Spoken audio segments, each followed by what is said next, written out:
7.3, I think we're up to, is Ms. Kane. Presentation, discussion, possible action relating to the capital improvement projects update. Semi-annual, I think. About Yes. twice a year you come with this. Yep, that's correct. Yep, Jennifer Kane, Capital Projects. Tonight, I'm going to go over our capital projects update. As he mentioned, we usually do this about twice a year. I have a handful of projects that I'm going to talk through. I certainly am prepared to talk to other projects as well if you have questions, and feel free to ask questions along the way.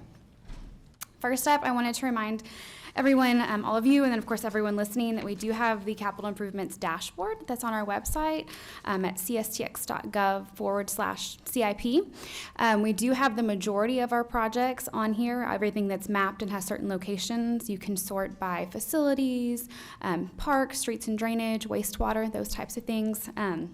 We actually have about 82 active projects right now. There are a number that aren't showing up on the map because, for various reasons, some are electrical related, and so we're not showing them for security reasons. We have a number of projects that are more like feasibility studies, programming, that don't actually have site locations yet. And then we also have a handful of smaller projects like generator replacements and repairs that just aren't showing up on this map. First up, we've got the Rock Prairie Road widening. This is a section from State Highway 6 to Town Lake that's been under construction for a little bit now. We are replacing all of the existing asphalt roadway with a concrete roadway, curb and gutter, including storm sewer, bike paths, and sidewalks. The first 5 phases have been completed. We're currently in phase 6. And that is the section from Town Lake to Dublin Parkway. It is currently closed. We have detours in place while they complete that work. We do expect it to be completed in September of this year, so not too far off. And the picture you see there, the view is Rock Prairie westbound at the Bird Pond intersection heading towards Scott and White at the hospital. Can we ask questions as she Yeah, goes? I think it's best to ask questions when you're here. Sure. So ask a question, please. So I don't want to switch gears on you too much.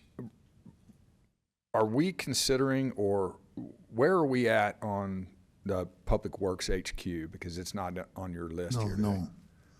right? I don't have it on my list, but we can talk about it if you'd like. Oh, My question is ultimately going to weave to this destination. If we're looking at putting Public Works off of Rock Prairie, don't we need to do the full meal deal on Rock Prairie? that's not this project, but there is another project about the rest of Rock Prairie East where Right. logically that would come up. That I don't know whether you're going to talk It's- about that or It's not. my next slide, so. Okay. Okay. Go to the next slide, then you can ask. Yes. Okay. So, I mean, as you mentioned, we are looking at a site currently that's off Rock Prairie Road that we're considering for a public works facility. I don't know if it will be the right place or the right fit for it, but it is located off Rock Prairie. At the same time, are we considering that if we did do that site or any other one other than an upgrade to our existing site, are we looking at the disposition of that existing block of municipal facilities that we have there off of Krennic Tap, or what we're going to do with it from the police station all the way back to the current Public Works HQ? Yeah, we have talked about it some, and I don't know if CMO wants to weigh in on it at all, but there have been some discussions that if we were to vacate there, there could be some other options for that site. Do keep in mind that it's not just Public Works located there. We have Public Works, Capital Projects, Fire Administration, Utility Customer Service, and of course the court. So we would have a number of components that would still be housed there, even if Public Works moves. So there would have to be considerations for that unless everyone was to move off that site. And the $387,000 contract that we entered into with the company to do the study, feasibility, site selection, site analysis Yes. relative to Public Works HQ, what all was included in that? Would that be soil testing for all these sites and feasibility for, and a laundry list of choices for us to choose from? Yeah, you basically covered it. We actually are, we're looking and doing geotech work on 2 of the sites that we're looking at. Actually, some of it is going to start tomorrow. But yes, they're doing some environmental reviews on selected sites. They're looking at traffic impact analysis. They're looking at drainage impacts, those types of things.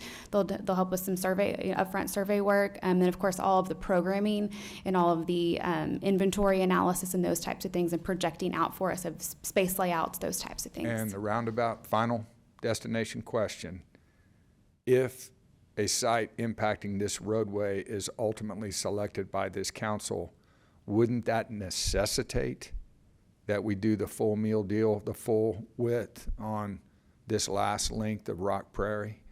I mean, surely with that number of vehicles letting out in the Well, it morning. would necessitate the council also finding the money to do it, you're right. But that would be an appropriate discussion at that time. I'll turn to city CMO. It really is the CMO that kind of coordinates how these things fit together. I'll have to defer to you guys about whether you need a 4-lane road or not to adequately service a major public facility that's located on that. The only site we're considering is the old landfill site, not the landfill itself, but the undeveloped site and the frontage of it. I will say that the Solid Waste Management Agency, at its last meeting, authorized the permitting of the city to enter into agreement to do the geotech work there. And doesn't But that- they haven't made any decision about whether they're willing to transfer, sell, or whatever of the property. That's it. That'll come later when we get all the information and we weigh and balance the different locations. But the sum total of the city's public works vehicles coupled with the CSISD's buses letting out on that road all at the same time in the morning.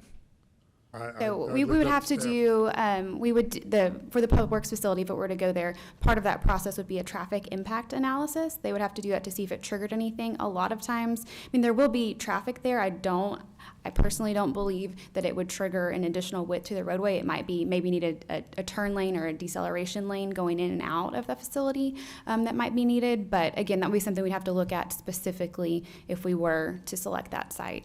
And we have a ways out on this next phase of Rock Prairie because of land acquisition, which I was going to talk about a little bit.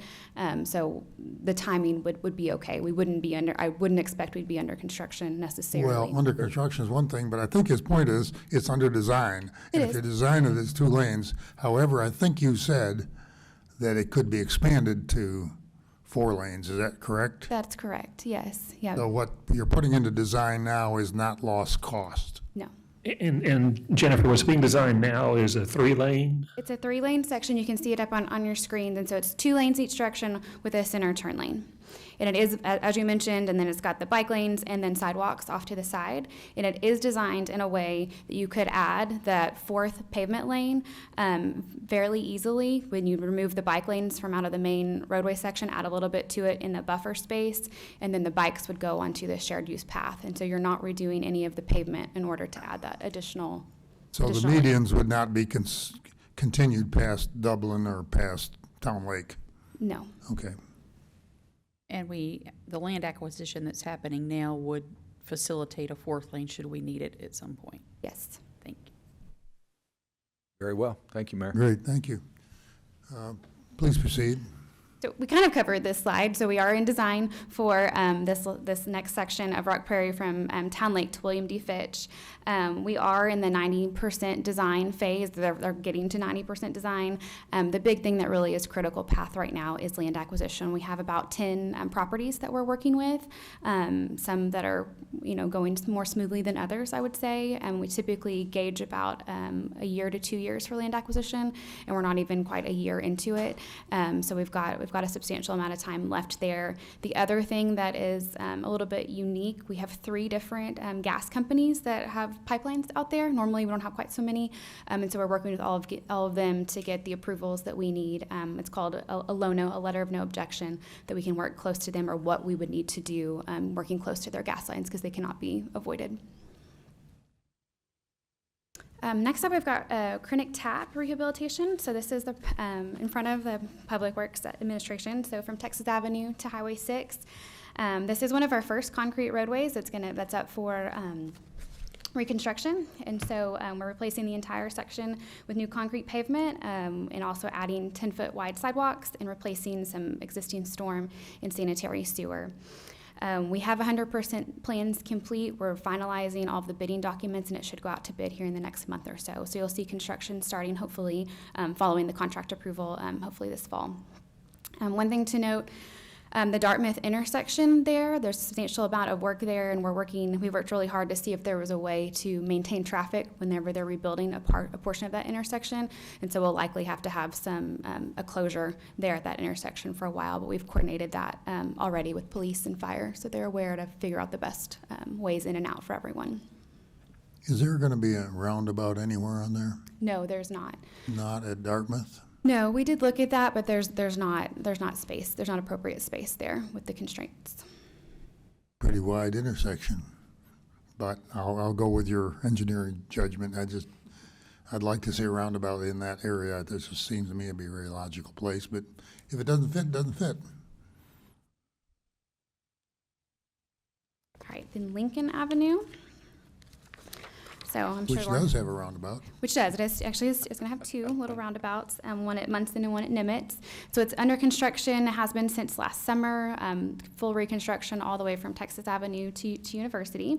It also includes water and wastewater utilities and storm sewer, and then a signal modification down at the end of University. So we started on construction at the Texas end, and as you recall, we tried very hard to maintain traffic, at least in one direction, and that was unsuccessful due to the condition of the pavement compiled with a lot of the storms we were having, and so we had to go to a full closure, and we are continuing that as needed. It really was important for safety, not only of the workers, but safety of the vehicular traffic going through there. It just was not in good shape. So we have finished the section from Texas Avenue to Foster. That's complete. We're currently working on the next section from Foster to Nunn. We do expect that section to be complete the end of this month, early July, if the rain will hold off. And then the intersection at Nunn will remain closed to get that work redone there. And then we'll keep working in sections. Then it'll go Nunn to Ashburn, and then Ashburn to Munson, and then Munson to University. One thing that we're currently waiting on is Optimum has not completely vacated the areas that we need them to vacate, and so we're waiting on that. They have a big vault located down near University, but we're getting very close to it with our water line replacement because the water is happening ahead of the street work, and so that is a challenge. I know the city of Bryan had to wait on Optimum or is it Frontier, one or the other, for a very long time. I think it's Optimum. And then finally, you just have to embarrass them into moving it up their agenda and getting it done. But we'll leave that to the time you want to do it. And so currently we are, there have been a handful of change orders related to just various things that you encounter on rehab projects. We had a section of soil that had some contamination. We had some water service lines, different things, utility work that was in locations that weren't expected, some backed up drainage, those types of things. And right now, considering the change orders and the additional time associated with those, we're looking at February of 2026 for Lincoln to be completed. The next up is new water wells, which I talked about a little bit earlier. So far, on this one, so we're building the 3 new wells out on our wellfield property, as Stephen mentioned, for redundancy and the max day capacity. We are in design currently. We also have a construction manager at risk on board with this one, so they are working with us all throughout the process, and it has allowed us to already bring to you two now different guaranteed maximum price packages. So they're releasing packages of work as soon as we can get far enough along to bid them out. So far we've gone under contract for GMP 1 and 2, which includes silt fencing, staking, the drilling of a test well, and then the clearing and construction for access roads, and the construction of the well pads as well. So they're actually already started out on site, and they should be drilling the test well here in early July. You will expect to see 2 more GMP packages. The next one will be a lot of materials focused, and that'll be things like ordering all the pipe, generators, those types of things. And then the 4th and final GMP package will be the largest of the 4, and that will be for the actual construction and drilling of the permanent wells, and then all of the installation of the collection line. And I would expect that to get to y'all in November, early December timeframe. I have a question on this real quick. Yes, please. Just curious, how deep are the wells? We don't know exactly how deep yet. Probably around 3,000 feet, I think, is what they're projecting. We'll see once we do the test well. Okay, thank you. Next is the McCullough Utility Rehab. So this is the rehab of water and wastewater lines in the south side area. So Arizona Street, Phoenix, Carolina, Georgia. So wastewater lines were being replaced and moved, and then we had water lines being replaced as well. So this one, the majority of the utility work has been completed, and the contractor is mostly focusing on patching the road. So if you've been down any of those roads lately, or even down Holloman, there's a significant amount of just cuts and patching in the road. And so they're working to do those patches. And then we've coordinated with our Public Works in the Streets Department, and as part of their street maintenance plan in FY26, they will follow behind us and resurface all of those roads, including Holloman. So it is a little patchy probably for the next couple of months, and then it'll all get resurfaced. And that includes the curb and gutter where needed in addition to mill and overlay? Yes. Yeah, thank you. All right, Bee Creek Phase 3. So this is another project that's almost complete. So this was the construction of a new 48-inch sewer line, and then 48 and 42-inch, and then also had the rehab of some existing sewer line as well that happened, or slip lining between Texas Avenue and FM 2818. So the majority of all of that work has been completed. Right now, the last piece is to rehab the manholes, and so they've just been gearing up to start all of that work. But of course, the rain continues to slow them down a little bit. So they'll continue that as soon as they're able. There's one thing, I don't know if you've noticed, if you've driven down Texas Avenue lately, right in front of the Cy Miller Park and the old police department, there's significant erosion that's occurred there that, so we're gonna have to do something else as well, that once we put the project in, all these big storms, it's eroded before the vegetation could establish, so there will be something in addition coming for that piece there.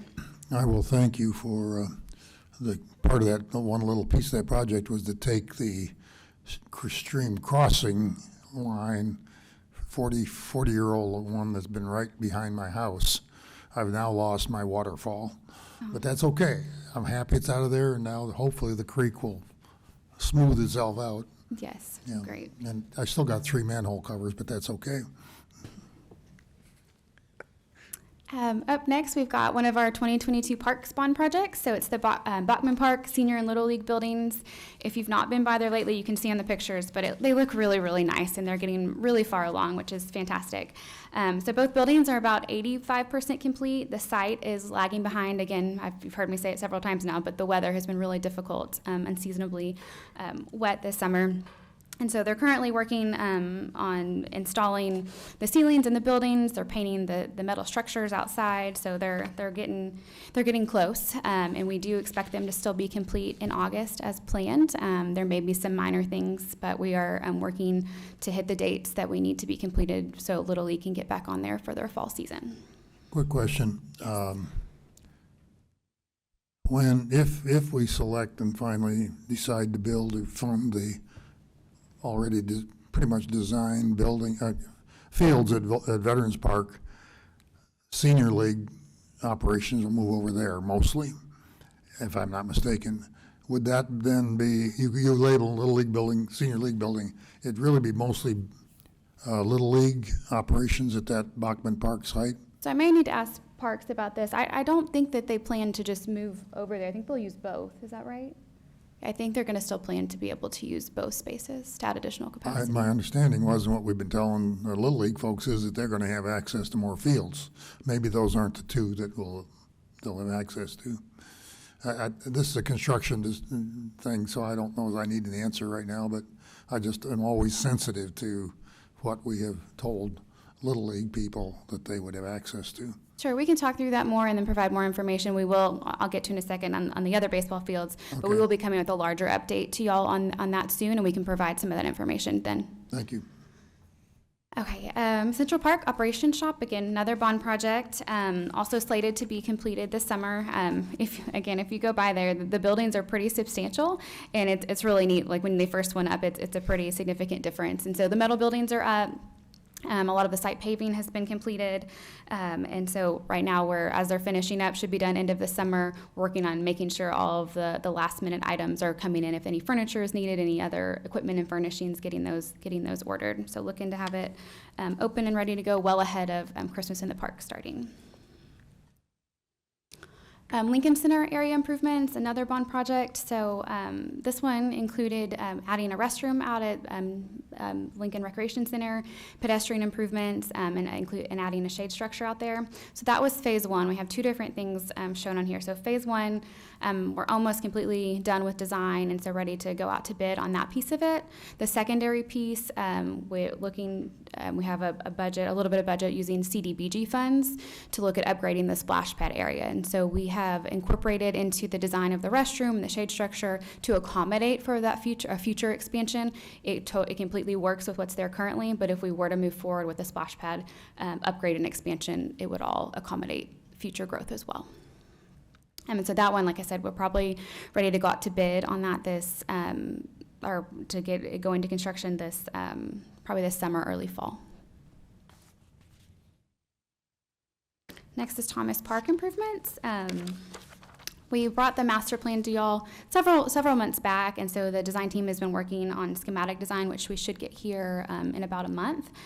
They're working on, the play areas, the drainage is a big piece out there. I don't know if you recall, we combined the Thomas Park Improvements Project, which was at $3 million from the bond, and then before the bond was passed, there was another pot of money that included just drainage improvements and some site accessibility, sidewalks, those types of things. So instead of trying to keep them separate, we've just combined it together, which is why you see the budget at a higher number there.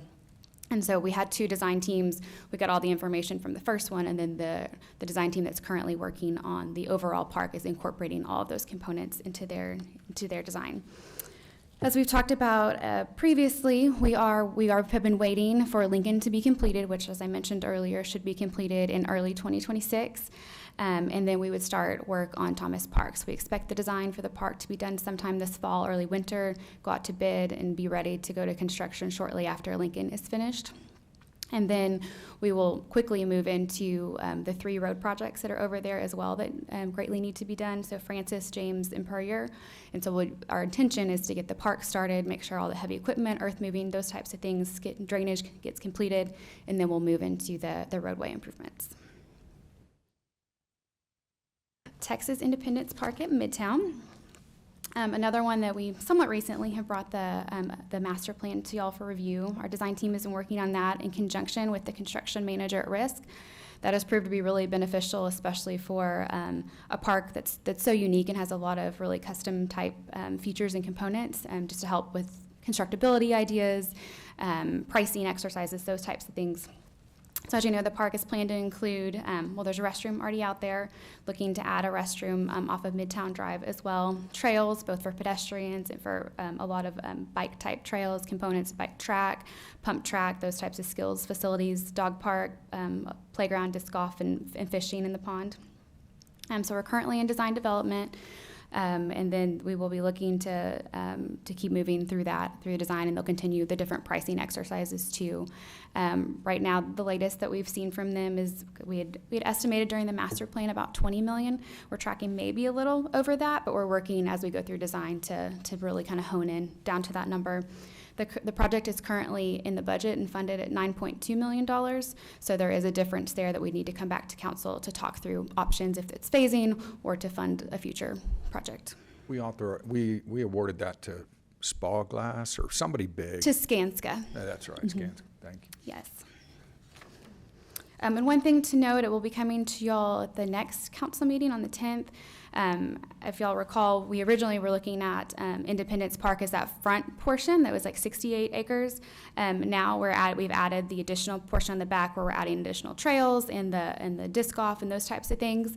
Some feedback we had gotten was to add a restroom off of Midtown Drive and some parking over there. So there's some additional design work that needs to be done associated with that. And so that change order will come to y'all because that wasn't originally part of the scope when we started.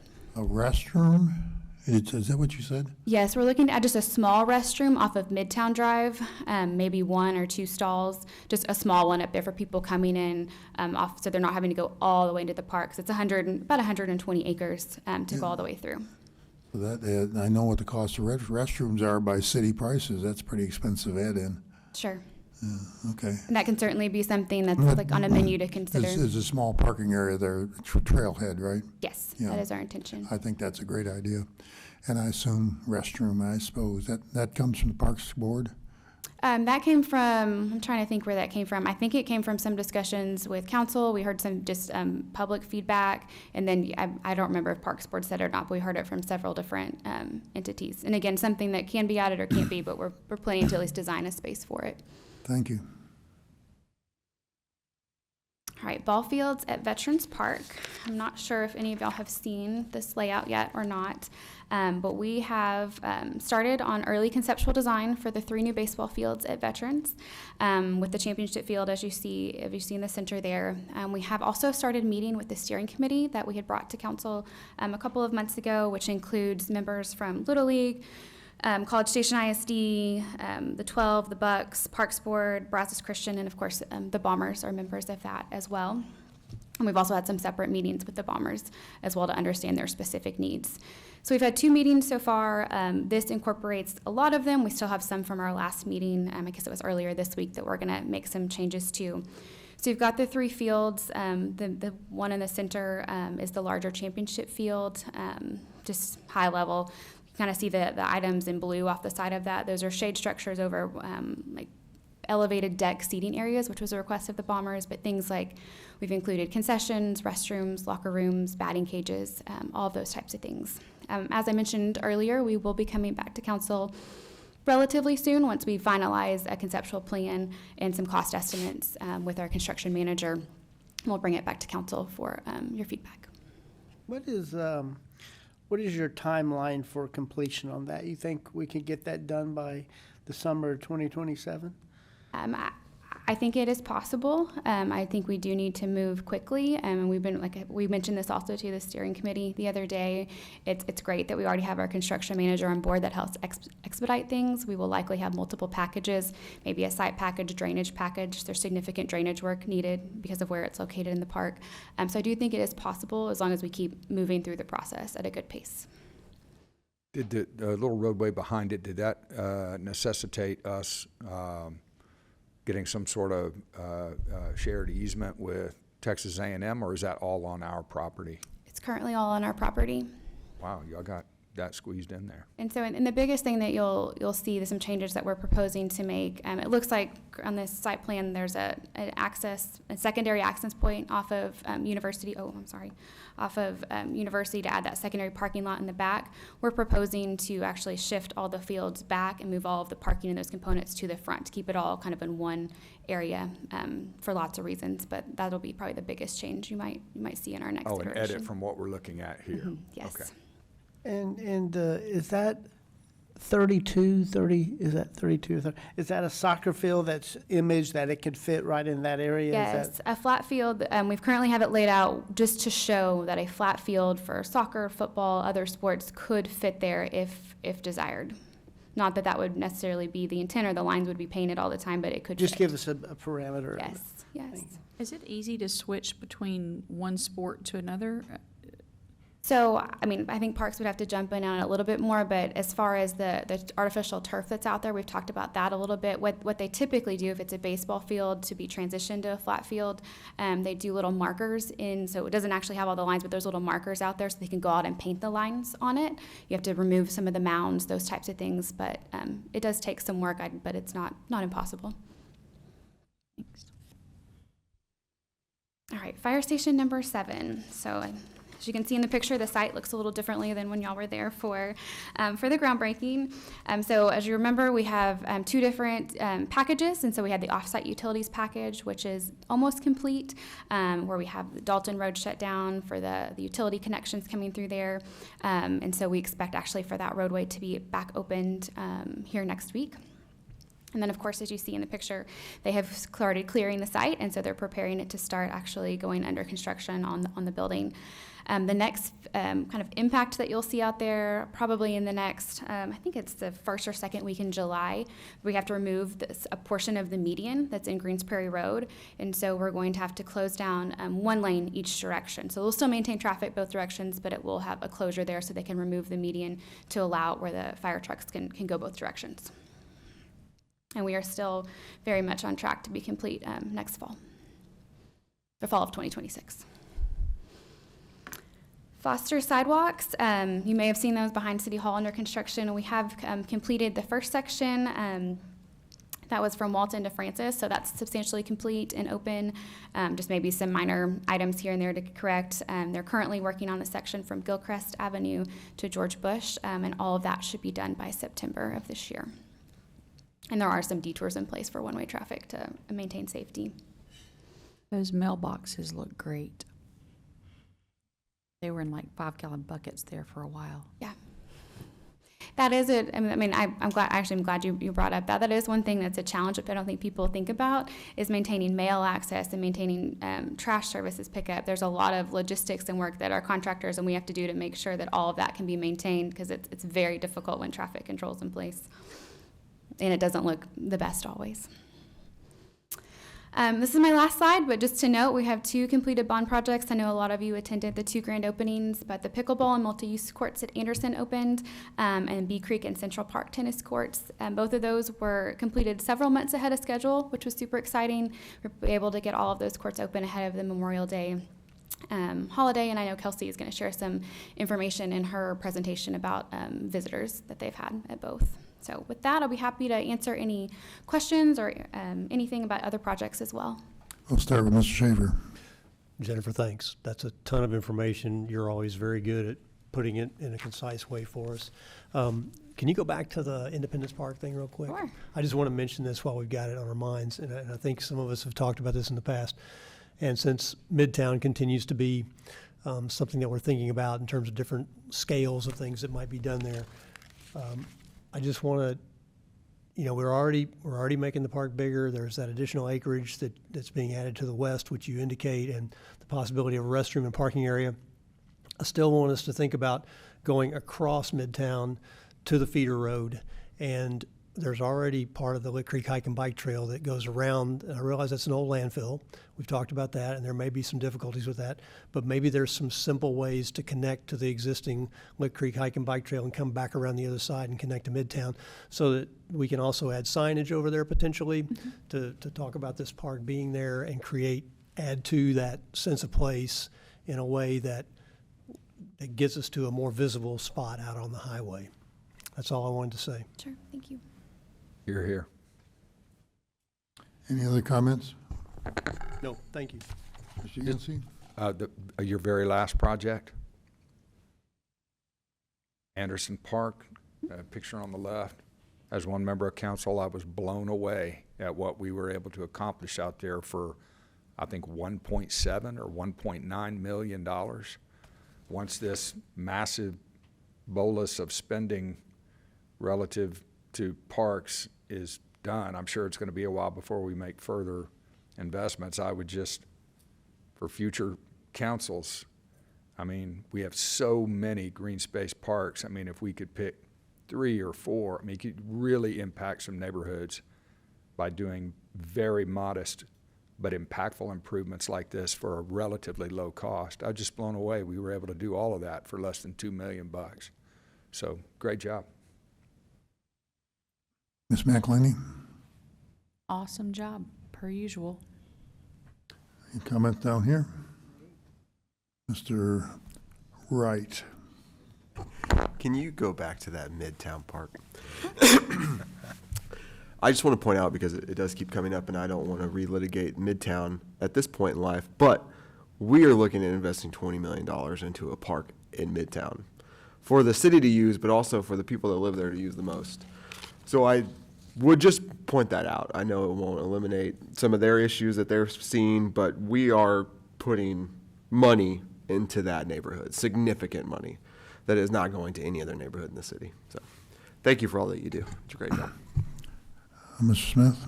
Sure, you're doing a great job. This is not easy, keeping up with all that stuff, and you have all that information just seemingly right at the tip of your tongue. So thank you for the work you're doing.